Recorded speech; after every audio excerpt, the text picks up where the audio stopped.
conversación estelar de hoy estamos trabajando el tema de los partos por cesárea, luego de que saliera un informe que coloca a la República Dominicana en el primer lugar con un 58.1%. Primero me gustaría preguntarle, como ginecobstetra, si se dan muchos casos a petición, ¿las mujeres piden la cesárea a petición?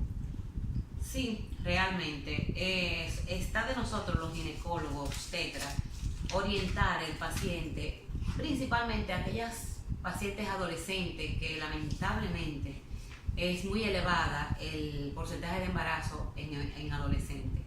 Entonces está de nosotros orientar adecuadamente diciéndole a ellas cuáles son los riesgos que lleva a una cesárea en comparación a un parto normal. ¿Cuáles son los riesgos, doctora? Son muchos, porque realmente es un procedimiento quirúrgico y tiene los mismos riesgos que cualquier otro procedimiento quirúrgico: mayor sangrado, mayor riesgo de embolia, el paciente además se incorpora tarde a sus labores, más riesgo también de tener cualquier problemas, por ejemplo, de vejiga, de intestino, de cualquier lesión de órganos anexos al útero.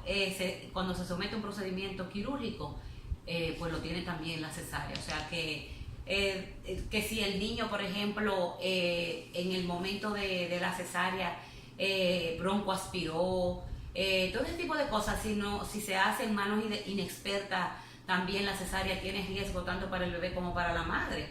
Se agudiza, se intensifica, mejor dicho, más esas lesiones que ya yo mencioné previamente, y por eso uno trata de que el parto sea fisiológico realmente. Realmente los datos que coloca la República Dominicana ocupan, no especifica si es a nivel privado o a nivel público, un 58.1%. ¿A ustedes como ginecobstetra les preocupa eso o cuál es la valoración que tienen de esto? No, lamentablemente es elevado, anda por los 58 más o menos a nivel público y cerca de un 80% a nivel privado. Yo creo que esa situación, además del nivel privado, tiene mucho que ver con los pagos que hacen las ARS a los obstetras, cuando a veces un obstetra tiene que pasarse 16 horas guiando una labor de parto. Es ínfimo el pago. Yo creo que eso tiene mucho que ver sobre el porcentaje elevado que tenemos en la cesárea, principalmente a nivel privado. Dentro de otras cosas, pues se hacen ya los partos más planificados.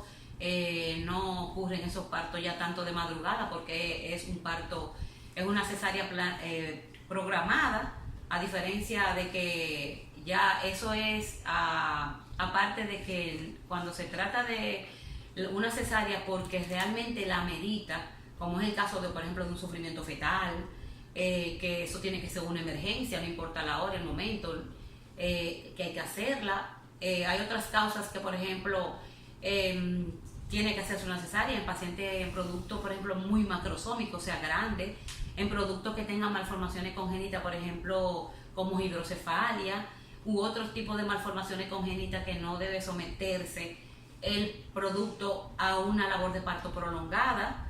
En pacientes que tengan trastornos, por ejemplo, de preeclampsia severa, principalmente con inminencia de eclampsia. O sea, hay una serie de patologías que llevan a que el obstetra tenga obligatoriamente que desembarazar a la paciente para salvaguardar la vida tanto del producto como de la madre.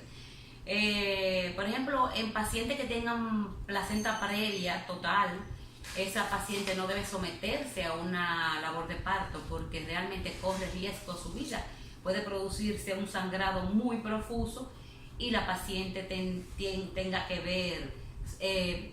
verse comprometida.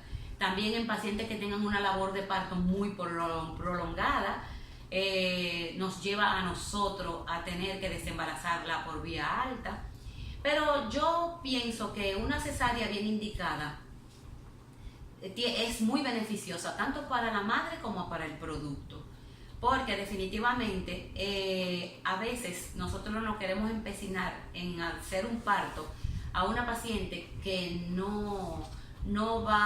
que al final va a terminar o con un niño obitado o en muy malas condiciones la paciente, En los casos, por ejemplo, de esos embarazos, de esas labores de parto larga, pacientes muy adolescentes, en pacientes muy añosas, que no se comportan adecuadamente porque realmente su organismo no está apto para esto.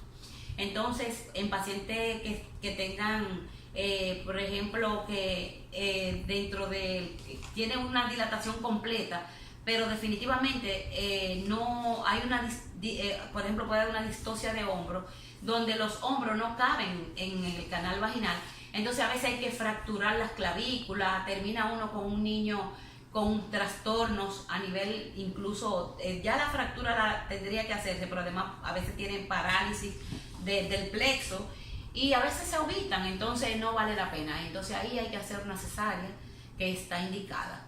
Hay muchas indicaciones que son absolutas y relativas, pero también te decía que las técnicas de la cesárea se han mejorado notablemente en los últimos años, ¿sí? Donde se asegura que el resultado final sea mejor tanto para ella como para el bebé. Por ejemplo, las incisiones de Fanestil o Joel Cohen y ese tipo de incisiones hacen que el paciente tenga menor sangrado y eso a nivel del abdomen, ¿verdad? Porque el que yo haga una incisión longitudinal o transversal en el abdomen no define el tipo de incisión en el útero. Porque, por ejemplo, la incisión que normalmente se hace en el útero es una cesárea segmentaria, por lo regular de Munroker. Pero ya cuando se hace una incisión en el útero longitudinal, es porque hay alguna razón importante, porque esa incisión longitudinal en el útero, el paciente sangra más, el riesgo de que esa paciente tenga una apertura de esa incisión en un nuevo embarazo es mayor que cuando tú haces una cesárea segmentaria, o sea, en el segmento uterino. Y esa longitudinal en el útero se reserva, eso es lo que se llama cesárea corpórea, se reserva, por ejemplo, en niños que están en transversa con un dorso inferior, en productos que son demasiado grandes y que tú no lo puedes sacar por un Fanestil.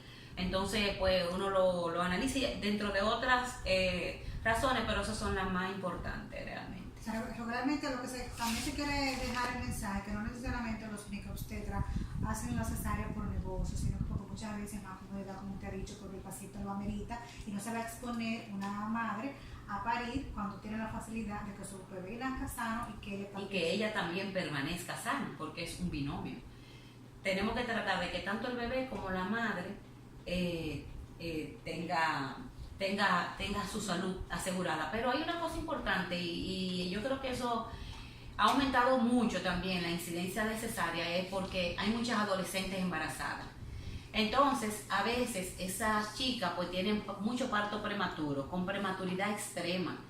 Y definitivamente una prematuridad extrema no le podemos dar un parto vaginal, tiene que hacerse un parto por vía alta. Y eso también ha aumentado mucho la incidencia de cesárea. Precisamente ahora, hace poco tiempo, la Sociedad de Ginecología y Obstetricia hizo una caminata a favor de las adolescentes y embarazo, porque precisamente es un dato preocupante la cantidad de adolescentes embarazadas que tenemos en nuestro país, y eso acarrea tanto daño para la sociedad como para la familia, y también un aumento en los costos administrativos, porque realmente esos son niños que duran mucho tiempo en la sala de cuidados intensivos de recién nacidos, y tenemos que realmente seguir haciendo una propaganda para hacer que esas niñas no se embarazan tan tempranamente, ya sea televisiva, por los periódicos, online, y buscar alternativas a esas jóvenes que tengan acceso a otro tipo de programas que ellas puedan sentirse útiles en la sociedad. A veces la mayoría son pacientes de muy escasos recursos y lamentablemente no tienen la educación como para entender que no es el momento preciso para embarazarse. Excelente. Otra vistica.